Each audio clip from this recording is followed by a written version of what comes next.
Hello, friends. Today in church, in place of a sermon, we had a grief ritual. And so I'd like to walk you through that grief ritual now so you can do it at home. I think so often we focus on the good and the joyful and the gratitude and the hope. But we also need to remember that there are times and seasons for grieving and lament. There is a whole book of lamentations in the Bible. There are psalms of lament. Jesus lamented and grieved.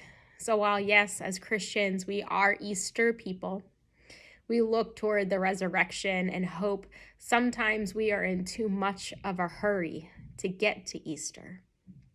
We don't often let ourselves sit in those Good Friday moments, those moments of deep grief and lament, or those Holy Saturday moments of uncertainty.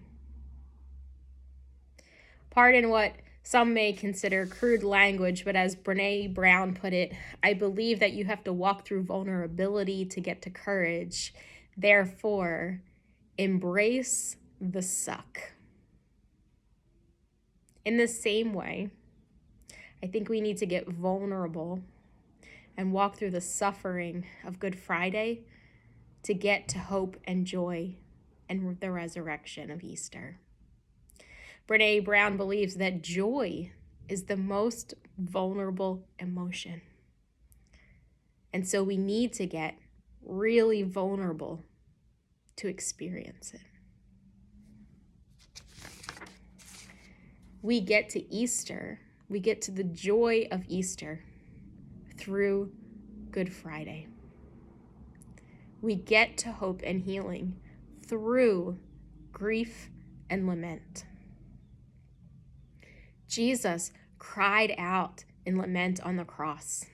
Jesus cried when his friend died.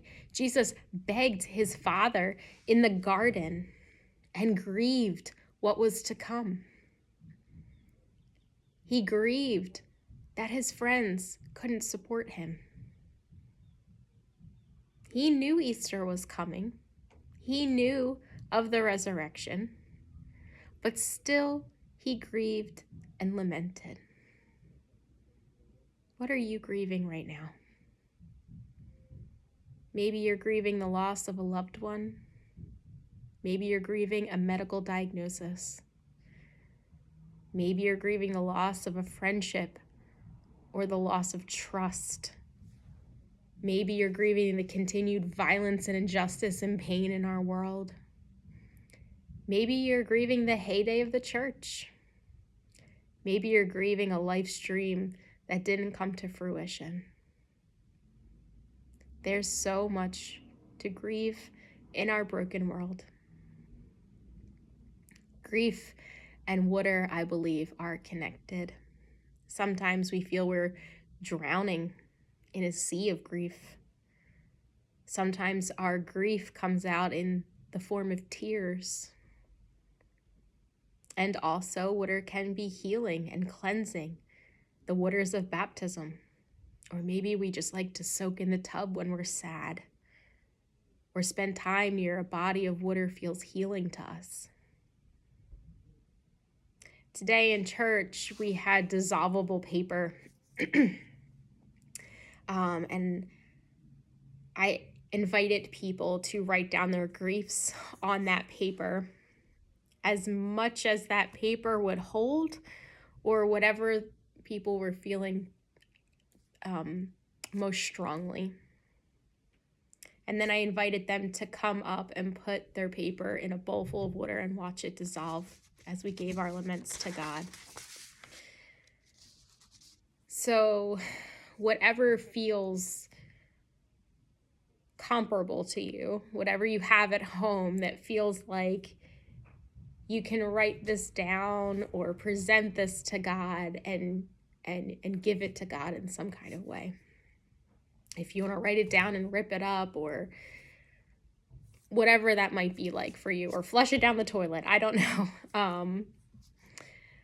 Whatever feels right for you. But I invite you to sit in your grief and lament today. To sit in this Good Friday moment. The way to hope and resurrection is through grief and lament.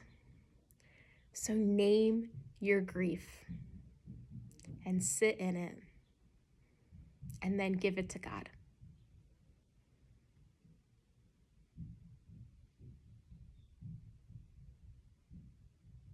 And may you have a blessed week.